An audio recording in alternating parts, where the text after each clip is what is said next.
So hello everyone, कैसे हो आप लोग सब? I hope I am audible and visible. I am really sorry for the delay. कुछ टेक्निकल ग्लिच आ गया था जिसके वजह से हम लेक्चर टाइम पे शुरू नहीं कर पाए. But from day after tomorrow will be starting the lectures exactly on time as given in the schedule. Screen पे आप लोगों को नजर आ रहे होंगे कंपनीज एक्ट 2013 के नोट्स. तो आप लोग जानते हो सीए फाउंडेशन में कंपनीज एक्ट जो है उसका वेटेज जो है वो काफी अच्छा खासा है. उसका वेटेज अप्रोक्सीमेटली 20 मार्क्स का होता है. कभी कभार इंस्टीट्यूट 21 मार्क्स के क्वेश्चंस भी जो है वो इसके ऊपर पूछता है. और आज जो हम लोग मिले हैं, हम लोग करने वाले हैं तूफान धमाकेदार revision of the complete companies act 2013. तो समझ लेना आज के सेशन के बाद आपके 20 marks are going to be in your pocket. So I request every one of you all to please sit straight like good children. आप लोगों ने चाहे मुझसे लेक्चर्स लिए हैं या ना लिए हो, फर्क नहीं पड़ता. ये जो वन शॉट रिविजन लेक्चर्स है ये सभी के लिए काम में आने वाले for everyone who is going to give their attempt in January 2026 और ऑनवर्ड्स. और ये जो नोट्स है आप लोगों को कहां मिलेंगे? ये नोट्स आपको मिलेंगे इसी वीडियो के नीचे डिस्क्रिप्शन में. उनको आप डाउनलोड कर सकते हो और उससे आप रिवाइज कर सकते हो. बट अगर आपको लगता है कि क्लासेस में मेन बुक से आपने पढ़ाई की थी और उसी नोट से आप कंफर्टेबल हो, you can refer that book. What is important is आप मेरे साथ साथ रिविजन करो. तो क्या कुछ 2-3 बातों का आप ख्याल रखोगे while doing this revision process? सबसे पहली बात तो आप लोगों को एक पेन और एक हाइलाइटर अपने पास रखना है. जो जो क्वेश्चंस मैं पूछती हूं उन सवालों का जवाब आपको देना है. अगर आपको लगता है कुछ सवाल का जवाब आपने गलत दिया है या तो फिर से फॉर एग्जांपल आपका जवाब आधा सही था, आधा गलत था, या जवाब आधा ही दे पाए, आधा आप नहीं दे पाए, तो आप क्या कर सकते हो? उनको वहां के वहां मार्क कर सकते हो. और उसके बाद जब आप घर पे इसको और एक बार पढ़ोगे, ये जो आपके वीक सेक्शंस थे उसको आप अच्छे से करना so that they become your strong points in the examination. और याद रखना आप सब लोगों को चैट बॉक्स में जवाब देने हैं, क्योंकि यहां पे अगर आपने गलती की चलेगा. हम नहीं चाहते कि आप उन 3 घंटों में गलती करो. लास्ट टाइम सीए फाउंडेशन में अकाउंट्स का पेपर चैलेंजिंग था, तो हो सकता है इस बार लॉ का पेपर चैलेंजिंग हो. तो आप लोगों को तो ये सीरीज को बहुत अच्छे से करना होगा. इनफैक्ट 1 नहीं 2 नहीं 3 बार ये जो वन शॉट रिविजन है उनको देखना होगा, सुनना होगा, क्योंकि जितनी बार आप सुनोगे उतनी बार आपको चीजें अच्छे से याद रहेगी. और याद रखना जो भी क्वेश्चंस मैंने आपको पूछे हैं आपको इन क्वेश्चंस का देना होगा जवाब. आखिरकार आप जानते हो बोलोगे तो ही बात बनेगी, हाँ या ना? So let's rock everyone. You need not worry for CA Foundation Law. Why fear when Ankita ma'am is here? Yes or no guys? Yes. तो सभी को अच्छे से sit straight like good children और मेरे सवालों का आप लोगों को देना होगा जवाब. एक तो चलो, तो आज के सेशन में हमारे 20 नंबर हमको पक्के करने हैं. फटाफट मेरे सवालों का आप लोग जवाब दीजिए और एकदम एक्टिव रहोगे आप लोग चैट में.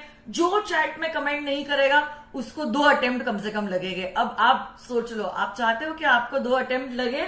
नहीं ना? तो चैट बॉक्स में एकदम रहना है एक्टिव. चलो लेट्स स्टार्ट. सबसे पहली बात तो सेक्शन 1 बात करता है एप्लीकेबिलिटी ऑफ द एक्ट के बारे में. तो ये जो एक्ट है ये किन किन लोगों को अप्लाई करता है? तो आप जानते हो the companies act 2013 is applicable to each and every company incorporated under this act or under any previous company law. Along with that, Companies Act is also applicable to insurance companies, banking companies, companies engaged in the generation or the supply of electricity. In fact, it is also applicable to any other company which is governed by a special act for the time being in force. अब बच्चों को लगता है Companies Act है, सिर्फ companies को ही applicable होगा, तो इस सवाल का जवाब है no. Sometimes companies act can also be applicable to body corporates, but उन्हीं बॉडी कॉर्पोरेट्स को कंपनीज एक्ट एप्लीकेबल होगा जिनको नोटिफाई किया गया है बाय द सेंट्रल गवर्नमेंट. तो मैम, क्या कोई बॉडी कॉर्पोरेट है जिसको नोटिफाई किया गया है? The answer to this question is yes. जैसे कि NHAI, the national highway authority of India, food corporation of India could be classic examples of body corporates जिनको कंपनीज एक्ट होता है एप्लीकेबल. अब देखो ये तो काफी बेसिक चीज थी, बट इतनी बेसिक चीजें जो है आईसीआई तो पूछता नहीं है। आईसीआई पूछ सकता है what are the meaning and the features of a company. जैसे सिंपल बात मैं आपको बोलती हूँ, अभी जो अटेम्प्ट गया था सितंबर 2025 का, इंस्टीट्यूट ने उसमें 2 फीचर्स के बारे में बात किया था, जिसमें से one of the features was common seal and the other was artificial person. तो कंपनीज एक्ट से रिलेटेड इंस्टीट्यूट ने आई थिंक क्वेश्चन नंबर 1 में ही या 2 में ही इससे रिलेटेड सवाल पूछा था। बच्चों को लगता है इतना ही इजी क्वेश्चन है, इंस्टीट्यूट क्या ही पूछ लेगी, बट पूछा ना सितंबर अटेम्प्ट में कि कंपनी जो है क्या वो आर्टिफिशियल पर्सन है या नेचुरल पर्सन है। वो तो आर्टिफिशियल पर्सन अगर होगी क्या खुद के नाम पे कॉन्ट्रैक्ट एंटर कर सकती है, और अगर हाँ तो कैसे करेगी कॉन्ट्रैक्ट एंटर, है ना, थ्रू इट्स कॉमन सील, है ना। So let's revise the meaning of a company and its feature. So what do you mean by the word company? A company means a company incorporated under this act or under any previous company law. और company कैसी होनी चाहिए कि लोग तालियां बजाए, claps. C is for common seal. So what is the common seal? The common seal is the official signature of the company. आप लोग मुझे बताओगे चैट बॉक्स में, कॉमन सील आज के जमाने में ऑप्शनल है या क्या वो मैंडेटरी है? तो कॉमन सील आज के जमाने में है ऑप्शनल। अगर आपके पास कॉमन सील है तो फिर तो क्या बात है, बट अगर आपके पास कॉमन सील नहीं है तो भी क्या ही बात है। हम क्या करेंगे, 2 डायरेक्टर्स, या तो अगर कंपनी सेक्रेटरी है, director along with the company secretary इसी डॉक्यूमेंट को कर देगा साइन, तो तभी हम मानेंगे कि कंपनी जो है उसने डॉक्यूमेंट को कर दिया है साइन। यस और no guys? Yes. Limited liability, आप लोग मुझे बताओगे लायबिलिटी किसकी लिमिटेड होती है? So it is the liability of the members that is limited. अब कितने हद तक लिमिटेड है वो डिपेंड करता है कि कंपनी का टाइप क्या है। If the company is a company limited by shares, then the liability is limited up to the extent of unpaid share capital. If the company is a guarantee company, the liability is limited up to the extent of the guaranteed amount as written in the memorandum का liability clause. और अगर आपकी company unlimited company है तो जी हाँ, यहाँ पे members की लाइबिलिटी होती है अनलिमिटेड। बट याद रखना बच्चों, गारंटी कंपनी में और अनलिमिटेड कंपनी में liability will arise only during the winding up of the company. Next point, company is an artificial person. So now company is a person which is created by law, and because it's created by law, it gets a separate legal identity, separate from its members and separate from its directors, जिसकी वजह से हमने उसको एक अलग इंसान ही माना है in the eyes of law. और अगर वो एक पर्सन है, वो एक आर्टिफिशियल पर्सन है, it can buy assets in its own name and it can incur liabilities in its own name and it can sue and be sued in its own name. So that's the feature about artificial person. Company का होता है perpetual succession. Perpetual succession मतलब क्या? Members may come, they may change, they may go, they may die, but company जैसी है वैसी की वैसी रहती है जब तक उसको लीगल ग्राउंड्स पे वाइंड अप नहीं किया जाता। So its existence is not affected by the death or the insolvency of its members. हाँ या ना? Next, separate legal entity. So a company is separate. Separate from whom? Separate from its members and separate from its directors. And the company can buy assets in its own name, incur liabilities in its own name. It can sue and be sued in its own name. Yes or no guys? Yes. But अब देखो, जहां पे एक side पे हमने देखा company अलग, members अलग, कंपनी अलग, डायरेक्टर्स अलग, दूसरे साइड पे लॉ मेकर कहता है, हम जानते हैं कि अगर लॉ मेकर चालाक है, आप लोग ज्यादा चालाक हो, आप लोग इस सेपरेट स्टेटस का गलत फायदा भी उठा सकते हो, और ये गलत फायदा ना उठाते जाए इसीलिए लॉ मेकर ने लॉ में ही एक कॉन्सेप्ट इंट्रोड्यूस किया है जो आपका फेवरेट कॉन्सेप्ट है, which is the lifting of corporate wheel. Lifting देखने के पहले ये तो देख ले कि कॉर्पोरेट व्हील होता क्या है। So corporate veil is basically a legal concept wherein what is happening is we are identifying the members as a different altogether set of persons as compared to the company. So basically एक पर्दा है जो company को और उसके members को अलग अलग मानता है, और कंपनी जो भी काम करती है उसके लिए हम कंपनी को ही जिम्मेदार ठहराते हैं। बट अगर आपने कंपनी के सेपरेट स्टेटस का कोई भी हालत में गलत फायदा उठाने की कोशिश की, तो जहां हमने ये पर्दा गिराया है, याद रखना हम पर्दे को उठा भी सकते हैं। और आप तो जानते हो, पर्दा जो उठ गया तो भेद खुल जाएगा, हाँ या ना। तो उसी को कहते हैं as the lifting of corporate veil. खैर, एक बहुत फेमस केस है सैलमन वर्सेस सैलमन, और इसी केस में माय डियर स्टूडेंट्स यही डिसाइड हुआ था कि हमारे कंपनी और उसके मेंबर्स डिफरेंट पर्संस होते हैं। बट जैसे हमने बताया था, जहां हम लोग कॉर्पोरेट व्हील को गिरा सकते हैं, हम इसी कॉर्पोरेट व्हील को उठा भी सकते हैं।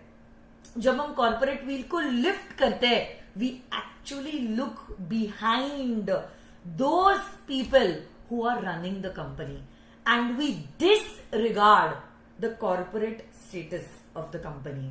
और जिन्होंने कंपनी के नाम पे काम किया है उन लोगों को फिर हम देते हैं उस चीज की सजा। इसी को कहते हैं लिफ्टिंग ऑफ कॉर्पोरेट व्हील। ये सुनो गाइस, यस। आगे बढ़ते हैं। कब कब कॉर्पोरेट व्हील को किया जा सकता है लिफ्ट? कब कब कॉर्पोरेट व्हील को किया जा सकता है lift? Let's check it out. So corporate veil को लिफ्ट किया जा सकता है in 5 cases. Which are these 5 cases? सबसे पहला केस जो है, अच्छा, ये 5 भी केसेस डिस्कस करने के पहले आपके जो दोस्त अभी तक नहीं आए, मैं चाहती हूं आप उन लोगों को वीडियो शेयर कर दो और जल्दी से उनको बोल दो कि मैं लाइव आ चुकी हूं। Of course I am really very sorry that I was late today, but yes, देर सही दुरुस्त मैं आ चुकी हूं। तो जल्दी से अपने दोस्तों को ये वीडियो शेयर कर दो, ये वीडियो आप लाइक कर दो, क्योंकि देखो, जब तक आप वीडियो को लाइक नहीं करोगे मुझे मोटिवेशन कैसे मिलेगा, हाँ या ना। ये बैच कंप्लीटली फ्री कंडक्ट की जा रही है, ओनली फॉर योर कॉन्फिडेंस। एक लाइक तो बनता है भाई, हाँ या ना। यस, जल्दी जल्दी वीडियो को लाइक करो। Come on come on come on come on come on, tell all your friends that I am live. Okay, तो सबसे पहला पॉइंट, कब कब कॉर्पोरेट व्हील को किया जा सकता है लिफ्ट? सबसे पहला पॉइंट कहता है, सबसे पहला पॉइंट कहता है to decide whether the other company is your friend और योर एनिमी। ओके, याद कीजिए वो कॉन्टिनेंटल टायर वाला केस। कौन मुझे चैट बॉक्स में बता सकता है कि ये वाला पॉइंट 1 जो है, इसके केस लॉ का नाम क्या है? I am waiting for your reply. तब तक मैं ये कॉन्सेप्ट आपको समझा देती हूँ। तो अगर कोई कंपनी है जिसका आपको ट्रू कैरेक्टर जानना है कि क्या ये कंपनी आपकी फ्रेंड है या क्या ये कंपनी आपकी दुश्मन है, आप देख सकते हो इस कंपनी को चला कौन रहा है, इसको कंट्रोल कौन कर रहा है। क्योंकि जो कंपनी को कंट्रोल करता है इवेंचुअली वही कंपनी का नेचर होगा। ओके, सो हम ये नहीं देखेंगे कि कंपनी इनकॉर्पोरेट कहां हुई है, हम ये देखेंगे कि कंपनी को कंट्रोल कौन कर रहा है। तो यस, चैट बॉक्स में सबसे पहले मेरे को जवाब दिया है just agree living whatever, I don't know such a big name. फिर लायुष ने, फिर उसके बाद और किसने कमॉन कुछ बच्चे अगर स्पैम कर रहे हैं प्लीज उनको ब्लॉक कर दीजिए। So Daimler company limited versus Continental tyre and rubber limited case, Lakshita का बहुत अच्छे से जवाब आया है। I am really very proud of you, thank you so much Lakshita and all the other kids who have also given the correct answer. क्या बात है, बढ़िया, very good. So there is a first case. Second, to protect the revenue और taxes. ये मैं आपको बोलूंगी sir डिंचा Manik जी पेटेड case. तो अगर आपने कोई भी कंपनी को इनकॉर्पोरेट किया है, क्यों किया? With the intention of evading taxes, तो तब जो है सरकार क्या कर सकती है? कॉर्पोरेट व्हील को लिफ्ट कर सकती है और आपने जो भी जुगाड़ किया है वो कंपनी की इनकम आपकी इनकम के साथ क्लब करके आपको टैक्स देने लगाएगी। याद रखना, गवर्नमेंट की तिजोरी तो हमेशा भरी रहेगी। Third point, to avoid legal obligation.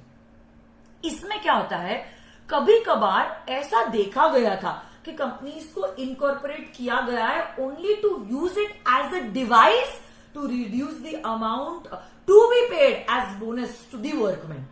तो इस केस में workman of associated rubber industry limited versus associated rubber industry के केस में कुछ ऐसा ही हुआ था। इनको अपने एम्प्लॉयज को बोनस इतना नहीं देना था, so they incorporated another company, shifted some income and then eventually उनकी कंपनी के एम्प्लॉयज का बोनस कम हो गया। Only to avoid this legal obligation उन्होंने ये सारा कांड किया। हम आपको सफल नहीं होने देंगे, दोनों की इनकम क्लब करके जितना एम्प्लॉयज को बोनस बनता है उतना बोनस हम आपको देने लगाएंगे। So when you incorporate a company only to avoid a legal obligation, yes my dear students, you can, मतलब the lawmakers can lift the corporate wheel. Next, formation of subsidiaries to act as agents. देखो, जो काम holding company खुद नहीं कर सकती वो काम उसकी सब्सिडरी कंपनी भी उसके बिहाफ पे नहीं कर सकती है।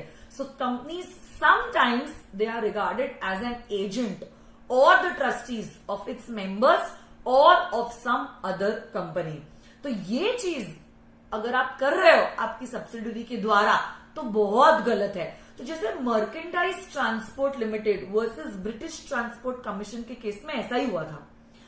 होल्डिंग कंपनी का लाइसेंस रिजेक्ट किया गया, तो उन्होंने वही चीज का लाइसेंस सब्सिडरी के द्वारा लाने की कोशिश की। बट याद रखना, कोई चीज अगर होल्डिंग कंपनी नहीं कर सकती उसकी सब्सिडरी कंपनी भी वो चीज नहीं कर सकती। एक सिंपल एग्जांपल देती हूं, क्या मैं अपने लिए एक गन खरीद सकती हूँ? No. Why? Because I don't have a licence to buy armour, arms and ammunition. अगर मैं खुद अपने लिए गन नहीं खरीद सकती तो ऑब्वियसली बात है मैं आपको भी अपने लिए गन खरीदने नहीं बोल सकती, क्योंकि जो काम मैं खुद नहीं कर सकती मैं अपने एजेंट के द्वारा भी ये काम आपसे नहीं करवा सकती। And last but not the least, company formed for fraud और इम्प्रॉपर कंडक्ट और टू डिफीट सम लॉ। तो यहां पे आपने कंपनी को इनकॉर्पोरेट किया था only to avoid some legal obligation, जिससे मैंने सत्यम का प्रैक्टिकल एग्जांपल दिया था। फिर Gilford motor case versus Horne के केस में आपने देखा था कि इस बंदे ने just to avoid the contract ही did the work through a company which was not allowed. तो आप अगर कोई लीगल ऑब्लिगेशन अवॉइड कर रहे हो, कॉन्ट्रैक्चुअल ऑब्लिगेशन अवॉइड कर रहे हो, ये कंडक्ट, ये बिहेवियर आपका प्रॉपर नहीं है, ये इम्प्रॉपर है और हम आपको ये चीज होने में सक्सेसफुल नहीं होने देंगे। So these are the 5 cases of lifting of corporate veil. अगला जो पॉइंट है वो बात करता है relating to the types of companies on the basis of liability. चलो बताओ, companies are divided into 3 types. कौन से है ये 3 टाइप्स? जल्दी जल्दी बताओ। Company limited by shares, company limited by guarantee and an unlimited company. Company limited by shares एक ऐसी कंपनी होती है जहां पे मेंबर्स की liability is limited up to the extent of unpaid share capital, जो बुलाया जा सकता है either during the life time और during the winding up. Guarantee company जो होती है, गारंटी कंपनी में यहां पे गलत लिखा हुआ है, ये गारंटी कंपनी आना चाहिए। यहां पे मेंबर्स की लाइबिलिटी लिमिटेड होती है up to the extent of the guaranteed amount and this guaranteed amount can be called only during the winding up.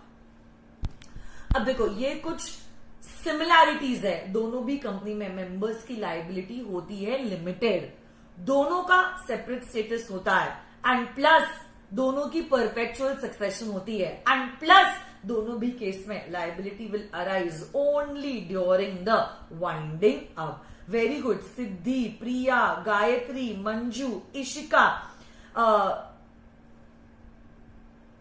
किशिका, Dikshita, Siddhi, Suhani.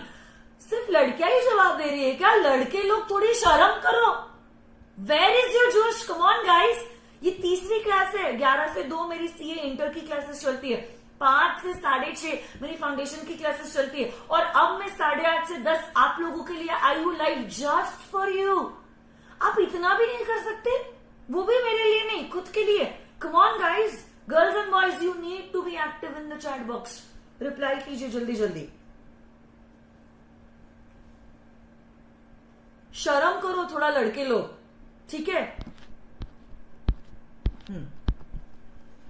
Unlimited company, जैसा नाम ही कहता है, अनलिमिटेड कंपनी में the liability of the members is unlimited. But याद रखना, ये liability will only arise during the winding up, that too if the assets are falling short and the liabilities are more than the assets. तो जितना shortfall है उतना आप members से demand कर सकते हो. अब इसकी तो कोई लिमिट ही नहीं है, जितना शॉर्टफॉल है उतना आप डिमांड कर सकते हो. इसलिए कंपनी का नाम आ गया अनलिमिटेड कंपनी. यस और no guys? Yes.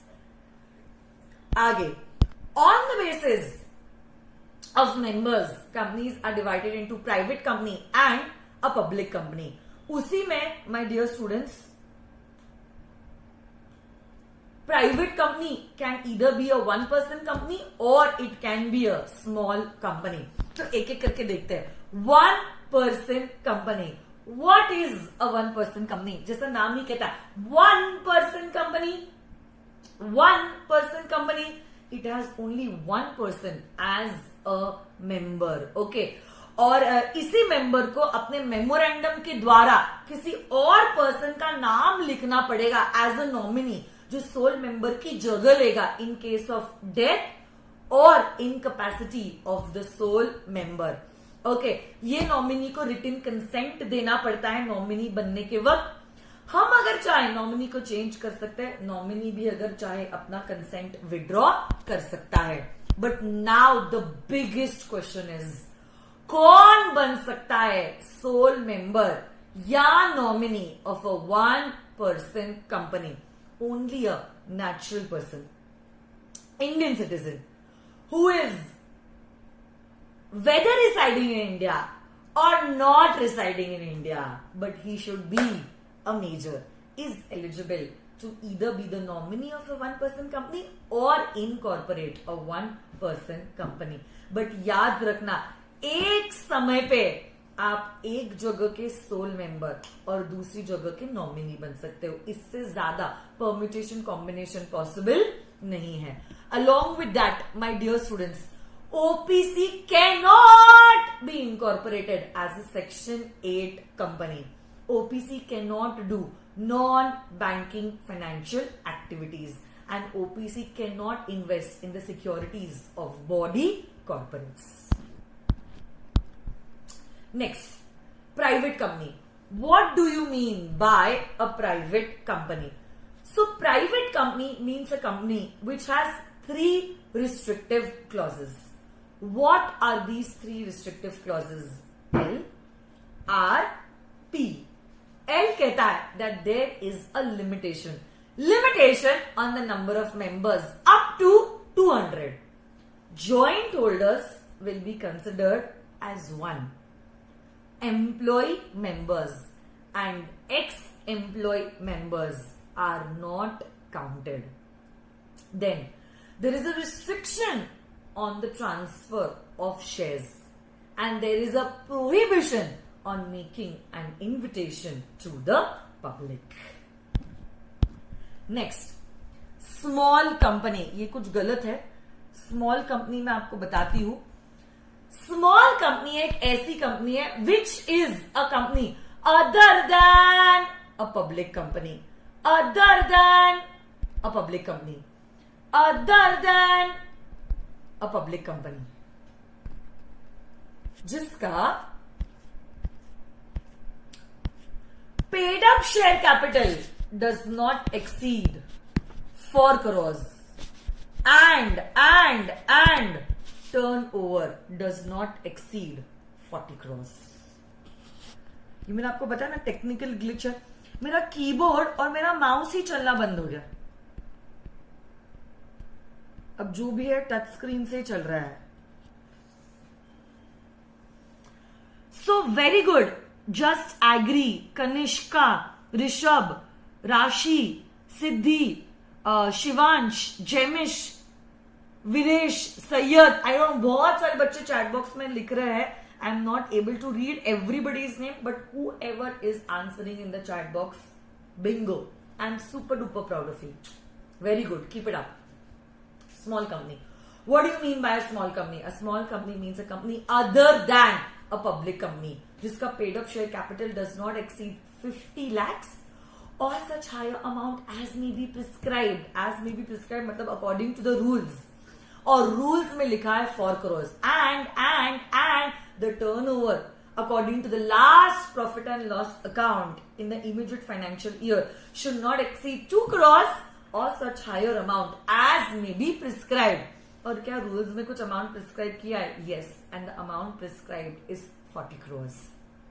But now, small company का ये जो clause है, it does not apply to holding and subsidiary companies.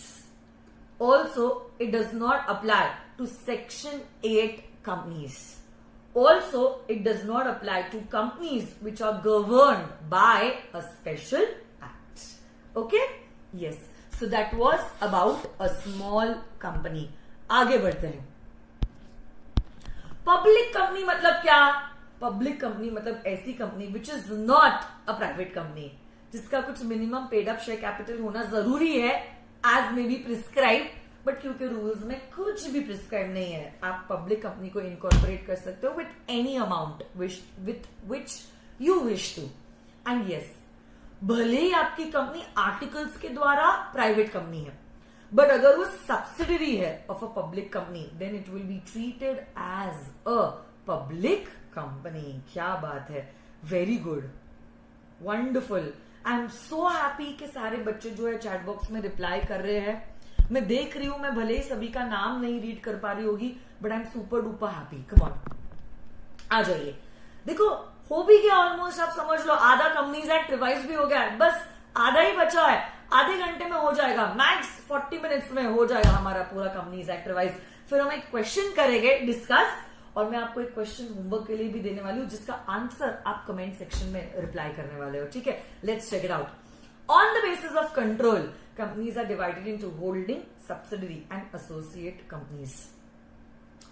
Holding company in relation to one or more of the other company means a company which has some subsidiary companies. ठीक है, तो holding company की तो कुछ definition हमें खास लगी नहीं, तो let's check out the definition of a subsidiary company. So what is a subsidiary company? A subsidiary company in relation to any other company means a company in which the holding company controls the composition of the board of directors. Controlling the composition of the board of directors, इसका क्या मतलब है? You can either appoint or remove majority of the directors, या तो फिर you exercise control over more than 1/2 of the total voting power, or this voting power can be exercised either on your own or through one or more of your subsidiary companies. और तीसरा है chain holding subsidiary rule.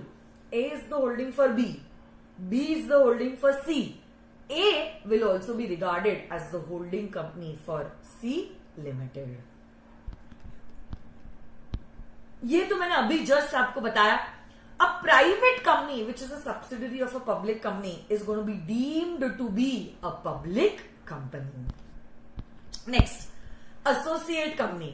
What do you mean by an associate company? Associate company means a company in which that other company has significant influence. but it is not a subsidiary of that company and it includes a joint venture company. इसमें याद रखना significant influence मतलब at least 20% of the total voting power. Yes or no guys? Yes. बाकी सब classification let's check it out. Government company, ये भी institute का one of the favourite topics है. Government company means a company in which not less than 51%. बोलो not less than 51%. बोलो मेरे साथ साथ बोलो, 3 बार बोलो. Not less than 51%. Not less than 51% of the paid up share capital is held either by central government, state government or partly by central as well as the state government. And subsidiary of a government company will also be considered as a government company. क्या बात है. I hope आप लोगों का जोश उतना ही high है जितना मेरा है. ये सब कुछ जो है वो आप लोगों के लिए किया जा रहा है because you know how special you are to me. और मैंने अपने स्टूडेंट्स को कभी स्टूडेंट्स नहीं माना है, ये आप लोगों ने देखा है क्लासेस में भी और क्लासेस के बाद भी. For me you are always my younger sister and like my younger brother. तो अगर आप मेरे सच में छोटे भाई या बहन होते, मैं बैठती ना आपके साथ? बैठती या नहीं? आप बताओ. आप भी तो करते ना अपने छोटे भाई या बहन के लिए. तो वैसा ही वो प्यार है बेटा. That's the reason why I am here. मुझे इन रिटर्न कुछ नहीं चाहिए, बस आप लोगों का प्यार मोहब्बत वही चीज है जो एक्सपेक्टेड है. और कभी तो भी जिंदगी में कभी हम मिल गए, मैं आपके शहर आ गई, आप मेरे शहर आ गए, कभी एयरपोर्ट में मिल लिए, कोई रेस्टोरेंट में मिल लिए, बस आके 2 बातें प्यार भरी कर ली, तो that's it. That's the biggest gift I can get from you. End of course your successful result, वो तो है ही. बट देखो, मैं एक चीज आपको आज बताना चाहती हूँ, मैं आज ही बताना चाहती हूँ. बाद में आपको बहुत सारे लोग दिखेंगे यूट्यूब पे, इंस्टाग्राम पे, ज्ञान ज्ञान बांटेंगे, बट वो कुछ नहीं है. मैं आपको आज ही बताती हूँ. For me you are always, you were, are and will always remain like my brother and like my younger sister only. तो चाहे आपका रिजल्ट सक्सेसफुल आता है या अनसक्सेसफुल आता है, it does not really make a difference. आप मेरे लिए वैसे ही हो जैसे आज हो. सीए सब कुछ नहीं है. ओके, अपना रिश्ता इस डिग्री के परे है. So even if you can not clear और you feel you want to drop the course, please ये कभी मत सोचना कि हम मैम से कैसे बात करें, हम दीदी से कैसे बात करें, हम हिचकिचाएंगे, हम शर्मिंदगी महसूस करेंगे. Please no, not at all. ये रिजल्ट और ये पेपर वाली marksheet does not define your and my relationship. It is much more deeper than these marks and your result. Okay, I love you and I will always love you. Okay, yes. आ जाइए. ये कहना मुझे बहुत important लगा क्योंकि आजकल के बच्चों को मैंने देखा है वो बहुत प्रेशर में रहते हैं और कभी कभार माँ बाप जो है ना ये बात बच्चों को बोल नहीं पाते हैं.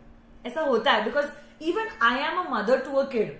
तो मैं कैसे बोलूंगी ना ये बात अपनी बच्ची को, हमें खुद ठीक नहीं लगता है एज अ पेरेंट. तो ये बात मैंने कही है as your elder sister, but I am sure ये बात आपके पेरेंट्स के मन में भी होगी. उनका बच्चा ज्यादा इंपॉर्टेंट है, ठीक है. तो आप खुश रहना ज्यादा इंपॉर्टेंट है.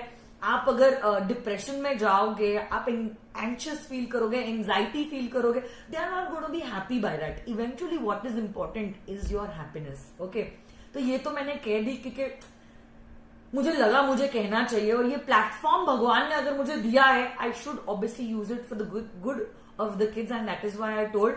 But no matter what I mean it, I am always going to be there with you. Okay, yes, thank you so much. आ जाइए. Foreign companies. What do you mean by foreign companies? ऐसी companies which are incorporated outside India but having a place of business in India are known as foreign companies. Okay. आगे जाते हैं. मैंने आपको वादा भी किया था क्लास के साथ भी और क्लास के बाद भी. देखो हम है ना यहाँ पे जुड़े हुए and believe me we will be there, I will be there for you till the last paper of your CA foundation. तो ऐसा नहीं है कि लॉ का पेपर खत्म हो गया मतलब खत्म हो गया. लॉ के एक दिन पहले तो मैं रहूंगी as one day before, but उसके बाद भी आपके और 2 पेपर है, तब भी मैं आप लोगों के साथ कांस्टेंट टच में रहने वाली हूँ. आप देख लेना, ठीक है. आ जाइए. चलो, formation of companies with a charitable object, ये भी इंस्टीट्यूट का one of the favourite topics है. Section 8 companies. ओके, ये ऐसी कंपनीज है जिनको इनकॉर्पोरेट किया गया है with the intention of promoting art, science, commerce, literature, education, sports, and जो भी पैसा उन्होंने कमाया it has to be utilized only for the furtherance of their objective. और ये कंपनीज जो है they are prohibited from the payment of dividend. In companies ने अपने नाम के आगे प्राइवेट लिमिटेड या लिमिटेड ना भी लिखा होगा तो भी चलेगा. ये कंपनीज को इनकॉर्पोरेट करने के लिए सेंट्रल गवर्नमेंट के लाइसेंस की लगती है जरूरत. बट जहां सेंट्रल गवर्नमेंट ने लाइसेंस दिया है, सेंट्रल गवर्नमेंट ये लाइसेंस रिवोक भी कर सकता है अगर सेंट्रल गवर्नमेंट को लगे कि आप इस पावर का गलत इस्तेमाल कर रहे हो. अगर लाइसेंस रिवोक हो गया, अब आपको आपके नाम के आगे प्राइवेट लिमिटेड या लिमिटेड लिखना पड़ेगा. कभी कभार हम आपको अमेलगमेशन का ऑर्डर भी पास कर सकते हैं या वाइंडिंग अप का ऑर्डर भी पास कर सकते हैं. बट जो भी ऑर्डर पास किया गया है, ऑर्डर पास करने के पहले एक अपॉर्चुनिटी ऑफ बीइंग हर्ड दी जाती है. इन कंपनीज को बहुत सारे प्रिविलेजेस मिलते हैं. प्रिविलेजेस जैसे कि क्या? प्रिविलेजेस जैसे कि ये कंपनीज कॉल कर सकते हैं अपनी annual general meeting at not 21 days but 14 days पे भी वो नोटिस देके मीटिंग बुला सकते हैं. इन लोगों को मिनिमम डायरेक्टर्स की रिक्वायरमेंट नहीं है. इन लोगों को nomination, remuneration, share holder relationship committee भी बनाने की जरूरत नहीं है. And a partnership firm can be a member of a section 8 company. So these are the privileges which are given to section 8 companies. आगे बढ़ते हैं अब. चलो, डोरमेंट कंपनी. चलो चलो चलो, मैंने भी डिनर नहीं किया है, साथ में बाद में डिनर करेंगे क्लास के बाद. चलो चलो चलो, एक्टिव हो जाओ. डोरमेंट कंपनी मतलब क्या? ऐसी company which is been incorporated for a future project to hold some asset और some intellectual property which has no significant accounting transaction. ऐसी कंपनी को कहा जाता है एज अ डोरमेंट कंपनी. तो पहले तो सवाल ये आता है, सिग्निफिकेंट अकाउंटिंग ट्रांजैक्शन मतलब क्या? सिग्निफिकेंट अकाउंटिंग ट्रांजैक्शन मतलब any transaction other than payment of fees by the company to the ROC, payment made by it to fulfill the requirements of this act, allotment of shares or the payment made for the maintenance of its office or records. इसी में एक छोटा सा point है जो बात करता है इनएक्टिव कंपनी. तो इनएक्टिव कंपनी के लिए भी आपको ROC के पास जो है वो देना पड़ेगा एप्लीकेशन. यस और नो? यस. आगे बढ़ते हैं. चलो,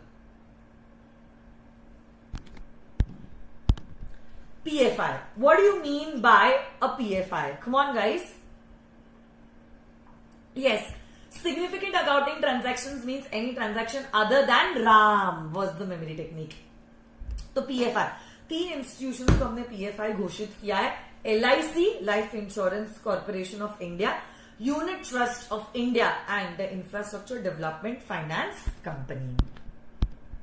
Along with that, any institution which is notified by the central government or such other institution which is notified by the central government in consultation with the RBI can also be declared as a public financial institution.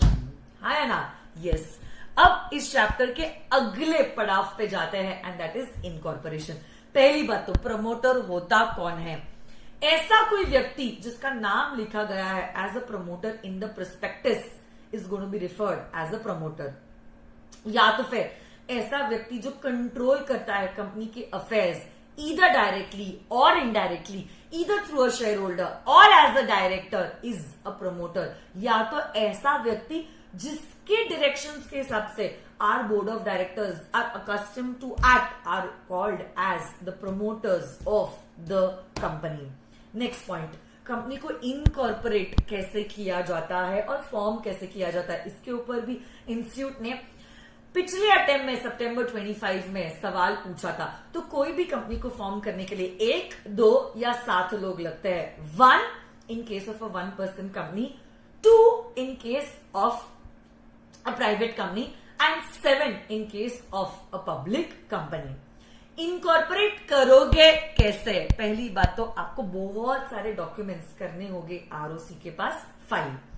कौन से documents आप ROC के पास file करते हो? Memorandum of association, articles of association, particulars of first directors, particulars of first subscribers, consent of the first directors, along with their interest in other body corporates. फिर आप देते हो एड्रेस ऑफ करस्पॉन्डेंस. आप दो तरीके के डिक्लेरेशन देते हो. पहला declaration by CA, CS, CA में advocate, along with company secretary. इसमें क्या डिक्लेरेशन देते हो कि हमने देखा है कि कंपनी ने एक्ट के सारे लीगल रिक्वायरमेंट्स को किया है कंप्लाई. और दूसरा वाला डिक्लेरेशन देते हैं first subscribers and first directors, कहते हुए कि वो चोर नहीं है और उन्होंने चोरी नहीं की है. ये सारे डॉक्यूमेंट्स जब आप आरओसी को देते हो और आरओसी को लगता है आपने सही फाइलिंग किया, आरओसी इशू कर रही है आपको एक सर्टिफिकेट ऑफ इनकॉर्पोरेशन. और जो दिन लिखा है आपके सर्टिफिकेट ऑफ इनकॉर्पोरेशन पे, वही होगा वो दिन जिस दिन आपकी कंपनी होती है इनकॉर्पोरेट. इसी सर्टिफिकेट ऑफ इनकॉर्पोरेशन में 3 चीजें लिखी होती है. कंपनी का नाम, कंपनी की जन्म तारीख और कंपनी का CIN number, which is a distinct identity number for every company, which is a 21 alpha numeric code. यही सारे डॉक्यूमेंट्स जो आपने आरओसी को दिए थे कंपनी को इनकॉर्पोरेट करते वक्त, ये डॉक्यूमेंट्स प्रिजर्व किए जाएंगे फॉर अ लाइफ टाइम. तो जब तक कंपनी डिसॉल्व नहीं होती, इन डॉक्यूमेंट्स को आपको रखना होगा संभाल कर. और कल जाके आपने कोई भी गलत इंफॉर्मेशन दिया है तो आपको 447 के अंदर लायबल ट्रीट किया जाएगा. आपको फाइन तो लगेगा प्लस जेल भी होगी. उतना ही नहीं, ट्रिब्यूनल आपके अगेंस्ट बहुत सारे एक्शंस ले सकती है. क्या क्या ऑर्डर ट्रिब्यूनल आपके अगेंस्ट पास कर सकती है? जैसे कि पहला चीज जो ट्रिब्यूनल कर सकती है वो ये है कि मेंबर्स की लायबिलिटी को कर सकती है अनलिमिटेड. आपका नाम रिमूव किया जा सकता है from the register of members, मतलब स्ट्राइक ऑफ या तो वाइंडिंग अप. मैनेजमेंट को किया जा सकता है चेंज, आर्टिकल्स मेमोरेंडम को किया जा सकता है चेंज. बट याद रखना, जो भी डिसीजन लिया जाएगा, डिसीजन लेने के पहले एक अपॉर्चुनिटी ऑफ बीइंग हर्ड दी जाएगी और उसी के बाद ट्रिब्यूनल डिसीजन जो है वो लेगा. यस और नो? यस. आगे जैसे ही कंपनी इनकॉर्पोरेट होती है, अब आप जानते हो, क्या जानते हो आप, कि अब एक separate person in the eyes of law will come into existence, जिसके वजह से अब claps will come into picture. Yes और नो गाइस? यस. तो वही सारी बात है, इसमें कोई नई बात नहीं है. Effect of registration, section number 9. अगला, कम on come on come on everyone, जोश का है. Everyone give me a thumbs up in the chat box. जल्दी जल्दी जल्दी. आप लोग हो या नहीं हो, नहीं तो मैं सोचूंगी आप लोग सो गए हो. चलो चलो चलो जल्दी बताइए, या तो मैं सोचूंगी आपका नेटफ्लिक्स चालू हो गया, इंस्टा चालू हो गया, नोटिफिकेशंस आपके चालू हो गए. जल्दी से बताओ मुझे थम्स अप देके कि आप चैट में हो या नहीं हो. और जिन्होंने अभी तक वीडियो को लाइक नहीं किया है, लाइक कर लो बेटा. पास होना है ना अटेम्प्ट में. ओके. मेमोरेंडम और आर्टिकल के ऊपर तो पिछली अटेम्प्ट में भी आईसीआई ने सवाल पूछा था. बट मेमोरेंडम और आर्टिकल के पहले लेट्स क्लासिफाई कैपिटल. देखो, इंस्टीट्यूट अगर आपको सवाल पूछती है, वेरी गुड, वंडरफुल, चलो बेस्ट है. क्लासिफिकेशन ऑफ कैपिटल, कैपिटल को क्लासिफाई करने के लिए अगर आईसीआई ने पूछा है सवाल, क्या पूछा? Classification of capital. Capital 5 type का है. Authorised capital, this a maximum amount of share capital that the company can raise. In fact यही कैपिटल का अमाउंट जो होता है वो लिखा होता है in the memorandum of association also. Okay, this is the authorised share capital, also known as the nominal capital and the registered capital also. इससे ज्यादा कैपिटल के रूप में कंपनी पैसा कॉल नहीं कर सकती. इशूड कैपिटल मतलब वो कैपिटल जो कंपनी ने इशू किया है from time to time for subscription. But जितना कैपिटल कंपनी ने इशू किया है, जरूरी नहीं है कि लोगों ने उतना कैपिटल सब्सक्राइब भी किया है. इशूड का वो पार्ट जो लोगों ने सब्सक्राइब किया है is known as the subscribed capital. Then what is the called up capital? Called up capital वो कैपिटल है जो कंपनी का कॉल किया गया है for payment. So it is that amount which is being called up on the shares which have been issued and subscribed by the members. And last but not the least, paid up capital वो amount है जो हमारे members ने पे किया है on the shares. It's also equal to the called up capital less the calls in arrears. देखो ये है classification of capital. बट अगर इंस्टीट्यूट ने आपको पूछा क्लासिफिकेशन ऑफ शेयर्स या क्लासिफिकेशन ऑफ शेयर कैपिटल, तो फिर आपका आंसर आएगा equity share capital and preference share capital. आप जानते हो शेयर्स ट्रांसफरेबल भी होते हैं और मूवेबल भी होते हैं. फ्रीली ट्रांसफरेबल अगर पब्लिक कंपनी है, ट्रांसफरेबल विथ रिस्ट्रिक्शन अगर प्राइवेट कंपनी है, और यही शेयर्स मूवेबल प्रॉपर्टी भी होते हैं. फिजिकल शेयर्स को डिस्टिंक्टिवली नंबर भी किया जा सकता है और किया ही जाना पड़ता है फॉर इजी आइडेंटिफिकेशन पर्पस. अब अगर आईसीआई ने सवाल पूछ लिया काइंड्स ऑफ शेयर कैपिटल, तो शेयर कैपिटल के दो काइंड्स है, equity share capital and preference share capital. Equity share capital के और दो बच्चे हैं, with voting rights and with differential voting rights. क्या होता है इक्विटी शेयर कैपिटल और क्या होता है preference share capital? Equity share capital वो कैपिटल है जो प्रेफरेंस शेयर कैपिटल नहीं है. तो प्रेफरेंस शेयर कैपिटल क्या होता है? वो कैपिटल होता है जो इक्विटी शेयर कैपिटल नहीं है. नहीं, प्रेफरेंस शेयर कैपिटल वो कैपिटल होता है जिनको प्रेफरेंशियल राइट्स मिलता है in regard to two things. One, payment of dividend and two is the repayment of in the case of winding up. अब इंस्टीट्यूट का favourite question, memorandum of association and articles of association. खैर वैसे memorandum और article के ऊपर institute ने सितंबर में ही सवाल पूछा था, तो इससे ज्यादा बाकी के टॉपिक्स ज्यादा इंपॉर्टेंट हैं. ये भी इंपॉर्टेंट है बट ज्यादा इंपॉर्टेंट दूसरे वाले टॉपिक्स है. समझदार को इशारा काफी है, right? So memorandum is also the charter of the company. It defines the powers and the limitations of a company. In fact, it contains the fundamental conditions upon which a company is incorporated. अब memorandum को बनाने के पीछे दो कारण है. One is for third parties, क्योंकि वो थर्ड पार्टीज को इंफॉर्मेशन देता है कि वो जो कॉन्ट्रैक्ट वो कंपनी के साथ एंटर करने जा रहे हैं, इज इट विद इन और beyond the powers of the company. And it tells the share holders कि उनका दिया गया पैसा किस पर्पस के लिए इस्तेमाल होने वाला है. मेमोरेंडम का कंटेंट क्या क्या है? NRLOC, पार करके आ गई, हाँ, हे, हो, क्या है? चलो एक एक करके देखते हैं. नेम क्लॉज, तो जैसे लिखा है, नेम क्लॉज में लिखा जाता है कंपनी का नाम. नाम के आगे लिमिटेड लिखना जरूरी है अगर आपकी कंपनी पब्लिक कंपनी है.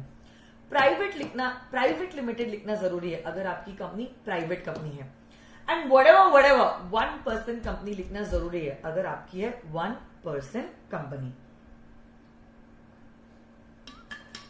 रजिस्टर्ड ऑफिस क्लॉज में आप सिर्फ और सिर्फ लिखते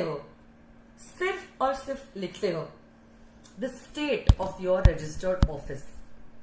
Object clause में why the company has been incorporated. Liability clause में आप लिखते हो कि members की liability कितने हद तक होती है, limited. अब वो तो डिपेंड करता है आपकी कंपनी जो भी टाइप की होगी, ये हमने ऑलरेडी डिस्कस कर दिया इसलिए मैं वापस से डिस्कस नहीं कर रही. उतने हद तक आपकी लाइबिलिटी होती है लिमिटेड. कैपिटल क्लॉज में लिखा जाता है, हमने जस्ट डिस्कस किया क्लासिफिकेशन ऑफ कैपिटल में, authorised share capital divided into number of shares and their face value which can not be less than 1. Association clause is also known as the subscription clause. कौन से member ने कितने shares subscribe करने के लिए वादा किया है वो लिखा जाता है इन द सब्सक्रिप्शन क्लॉज। और अगर आपकी ओपीसी है, आपका नॉमिनेशन क्लॉज भी होता है।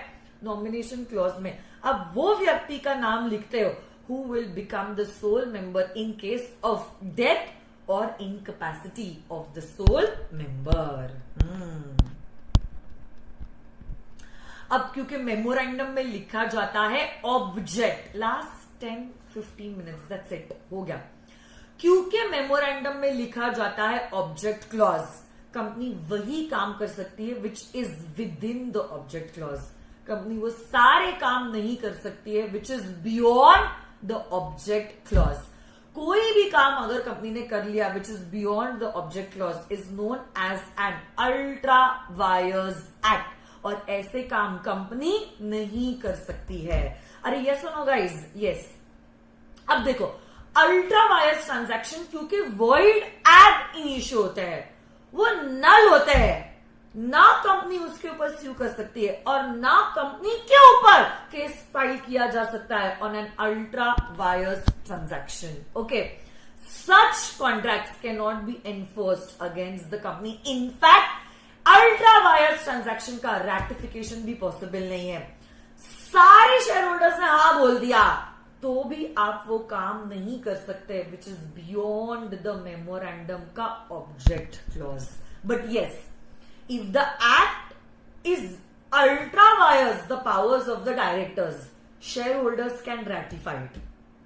And if the transaction is ultra wires the articles, then the company can alter the articles. Okay, वो ठीक है, बट ऐसा कोई काम नहीं किया जा सकता विच इज बियॉन्ड मेमोरेंडम का ऑब्जेक्ट क्लॉज। इनफैक्ट इसमें आपने केस भी किया था। वैसे तो मैं केस का नाम आपको चैट में लिखने नहीं बोल रही हूँ क्योंकि आपको स्क्रीन पे नजर आ रहा है, आप चीटिंग करोगे, बट अगर नहीं देखा है अब देख लेना।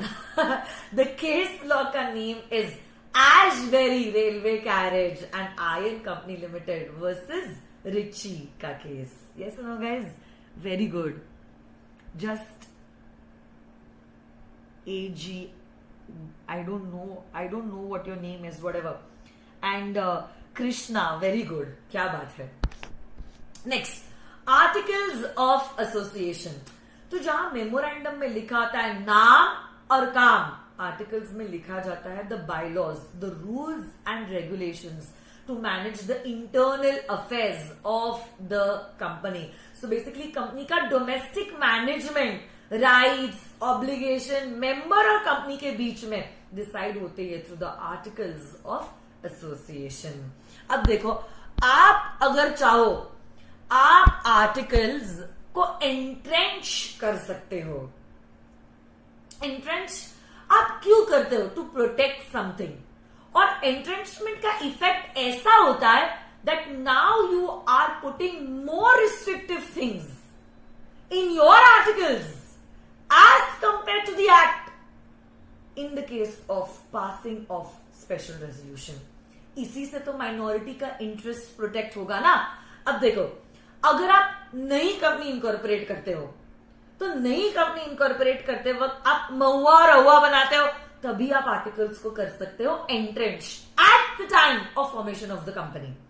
नहीं तो फिर आप क्या कर सकते हो, अगर एग्जिस्टिंग कंपनी है और यही एग्जिस्टिंग कंपनी प्राइवेट कंपनी है, सारे मेंबर्स का परमिशन लेके एंट्रेंच कर सकती है। और अगर पब्लिक कंपनी है तो एंट्रेंचमेंट पॉसिबल है by passing a special resolution. Yes no guys? Yes.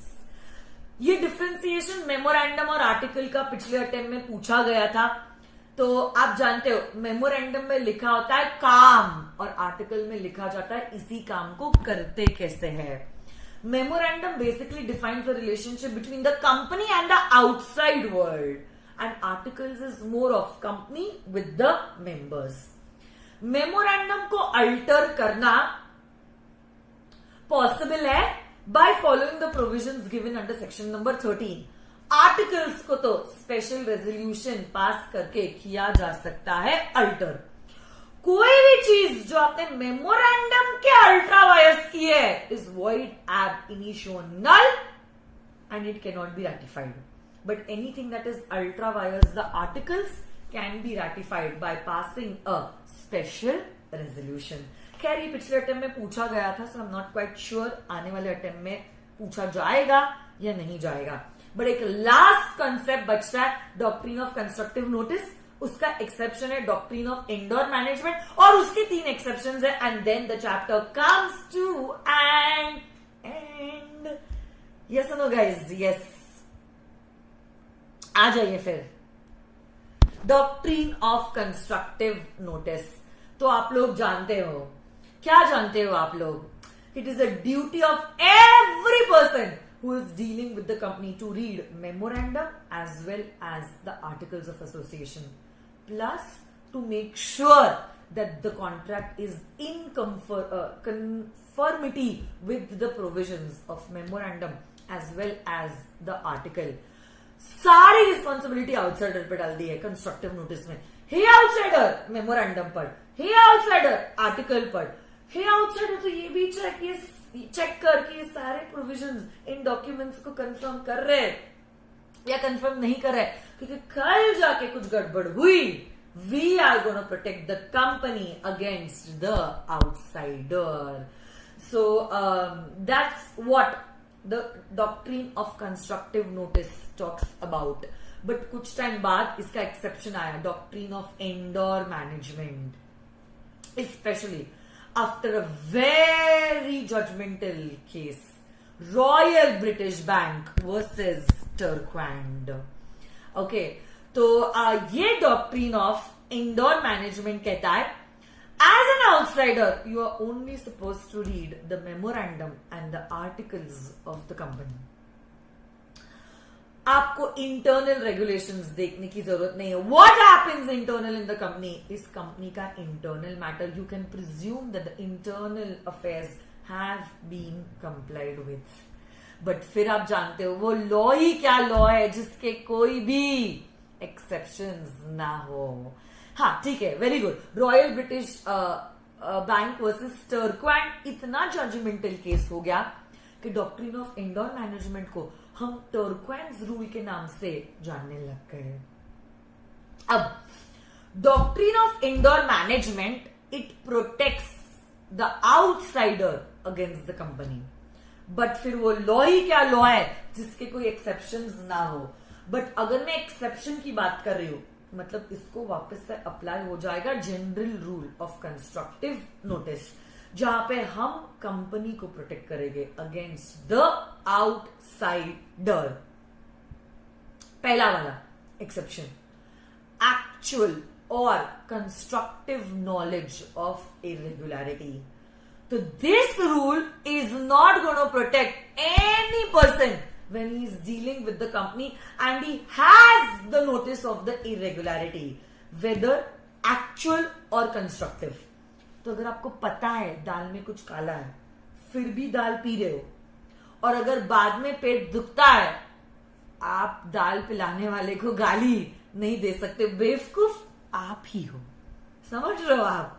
Okay, so if you have the knowledge of the irregularity still you enter into the contract, then I'm sorry, the doctrine cannot protect you. Harvard versus Patent Ivory Manufacturing Company. Director ने खुद ने loan company को दिया है 1000 pound से ज्यादा, जबकि वो जानता था 1000 पाउंड से ज्यादा बोरोइंग करनी है तो शेयर होल्डर का रेजोल्यूशन पास करना पड़ता और कोई रेजोल्यूशन पास नहीं हुआ था. Next, suspicion of irregularity. So the doctrine in no way is going to reward those who behave in some negligent manner. आपको याद होगा आनंद बिहारी लाल वर्सेस जिंचा वाले केस में, you can not behave negligently. अगर आपने केयरलेसली बिहेव किया है अनफॉर्चुनेटली हम आपको प्रोटेक्ट नहीं कर सकते. And last but not the least, forgery. So the doctrine of indoor management applies only to irregularities which might otherwise affect a transaction, but it cannot apply to a forgery because forgery is a nullity. No consent, no contract. Rubin versus Great Fingal Consolidated Company case. ऐसे करके हमारा companies act का revision हो जाता है complete. एक बार जोरदार तालियां आपके लिए और मेरे लिए भी। इतनी मेहनत मैं भी तो ले रही हूं आपके अटेम्प्ट के लिए, हाँ या ना? यस, क्या बात है, ऑसम, वंडरफुल। एक क्वेश्चन डिस्कस करते हैं और एक क्वेश्चन मैं आपको देने वाली हूं एज होमवर्क। क्या बात है, चलो टारगेटेड टाइम पे कंप्लीट हो जाएगा, भले ही मैं लेट हुई। हाँ, और मैं और एक बात आप लोगों को बताना चाहती हूं, जो बच्चों का रेगुलर बैच का टेलीग्राम ग्रुप है उधर तो मैं अपडेट्स देती रहूंगी, but now there is this channel in the name of Telegram channel in the name of law with CA Ankita. I don't know if you can see it, it's law with CA Ankita. हाँ, like law with CA Ankita. ये channel जो है, इस channel को आप please subscribe कर दो, क्योंकि इसी चैनल पे मैं आने वाले दिनों में जो जो चैप्टर्स रिवाइज करने वाली हूं उसके नोट्स भेजने वाली हूं। अगली चीज जो हम रिवाइज करने वाले हैं is going to be Indian Contract Act. तो अगले सेशन में इंडियन कॉन्ट्रैक्ट एक्ट का रिवाइज होने वाला है यूनिट नंबर 1, और टाइम मिले तो यूनिट नंबर 2। कोशिश करेंगे 2-2 यूनिट्स, तो हमारा 15 दिनों में रिवीजन हो जाएगा। और आप जानते हो ये revision series every alternate day है, तो ट्यूसडे, थर्सडे, सैटरडे आपका रिवीजन होने वाला है। तो आज ट्यूसडे है, अब हम मिलने वाले हैं थर्सडे के दिन। थर्सडे के लिए आई एम नॉट श्योर कि टाइमिंग जो है 8:30 रहेगा या 7 रहेगा, इसीलिए मैं बोल रही थी कि आप लॉ विथ CA अंकिता इस चैनल को प्लीज आप सब्सक्राइब कर दो ऑन टेलीग्राम। उस पर मैं अपडेट्स देती रहूंगी और मैं नोट्स भी भेजती रहूंगी। तो अगर आपको नोट्स का प्रिंट आउट भी लेना है या आपको सॉफ्ट कॉपी भी डाउनलोड करके रखनी है तो आप लोगों के लिए बेहतर रहेगा, है ना? सो सिर्फ टाइमिंग का थोड़ा सा मेरे को देखना पड़ेगा, क्योंकि ना यहाँ पे अब मैं घर से ले रही हूँ ना, वो टेक्निकल ग्लिच आ रहा था जिसकी वजह से वो प्रॉब्लम हो रहा था। So I will let you know about the timing on that Telegram group, है ना? क्वेश्चन, चलो जो क्वेश्चन डिस्कस करना है,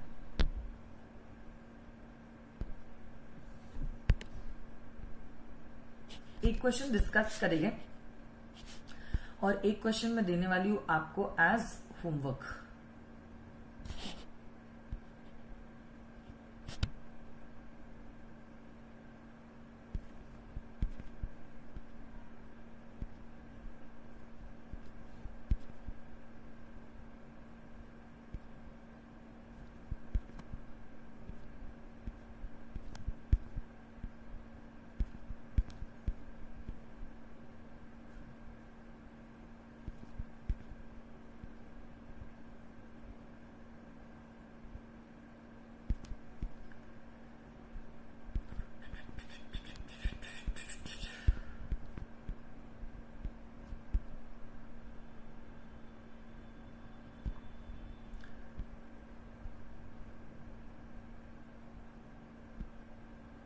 देखते हैं ये क्वेश्चन क्या कहता है।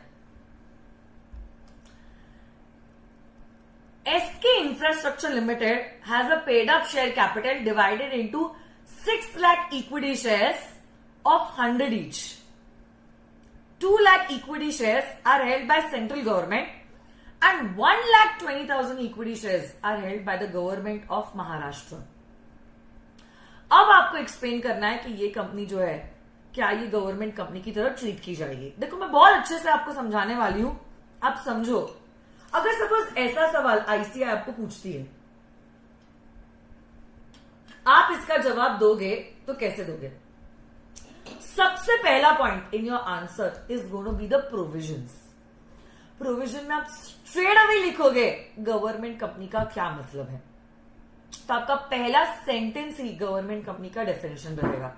तो आप कहोगे government company means a company in which not less than 51% of the paid up share capital is held either by central government or state government or partly by central as well as the state government.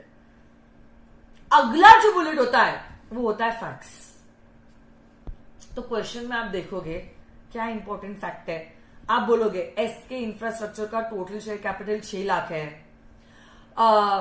2 lakh CG hold करता है और 1.2 government of Maharashtra, दोनों का मिला के हो जाता है 3.2 विच इज नॉट लेस देन 51%. और फिर आप थर्ड पॉइंट दोगे कंक्लूजन के इस वजह से हम कंक्लूड कर सकते हैं कि एसके इंफ्रास्ट्रक्चर गवर्नमेंट कंपनी है. So this the flow of your answer. हर रोज हम डिस्कस करेंगे ये फ्लो कैसे लिखना है, क्या लिखोगे. So will get a habit. और प्लस जो मैं होमवर्क दे रही हूं उसका जो कंक्लूजन है, ये वीडियो एंड होने के बाद आप चैट बॉक्स में लिखोगे. Chat box, not the live chat, the chat box, क्योंकि लाइव चैट मिट जाएगी वीडियो जैसे ही एंड स्ट्रीम हो जाएगा तब. तो वीडियो के चैट में आप लिखोगे कंक्लूजन एक सेंटेंस में, बट नोटबुक में पूरा आंसर लिखोगे. Provision, facts, conclusion. ठीक है. जितने बच्चे मुझे चैट बॉक्स में आंसर दे रहे हैं वही बच्चे अपने अटेम्प्ट के लिए सीरियस है.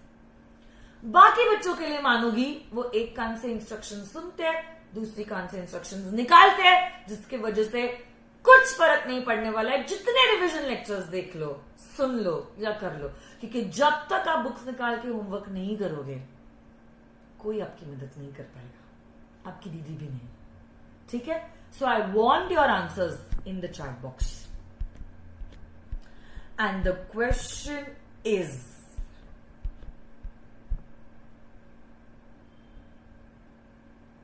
चलो इजी क्वेश्चन देती हूं मैं आपको. आप फोटो निकाल सकते हो या तो वैसे तो यूट्यूब पे से देख सकते हो. Mike Limited incorporated in India having licence office at Singapore. Explain in detail what is the meaning of a foreign company and analyze whether Mike Limited is regarded as a foreign company as its license office is established in Singapore. तो chat box में बस आपको इतना ही लिखना है. Mike Limited is a foreign company. Mike Limited is not a foreign company. But end to end जो flow मैंने आपको बोला था, प्रोविजन आप लिखोगे फॉरेन कंपनी की definition, point number 1. Point 2 facts लिखोगे और पॉइंट 3 आप कंक्लूजन लिखोगे. इतना मैंने आपको बोला है, इतना स्पून फीड किया है, पूरी थाली परोस के आपको दी है मैंने, बस आपको खाना है. उतना कर लेना बेटा, आपका भला हो जाएगा, है ना. बस तो आज के लिए इतना ही करते हैं. धन्यवाद. Thank you so much. I will see you all on Thursday. Stay inspired, stay blessed and all the best. Good night. Bye bye. Chat box में आंसर जरूर कमेंट करना. ओके. Bye bye.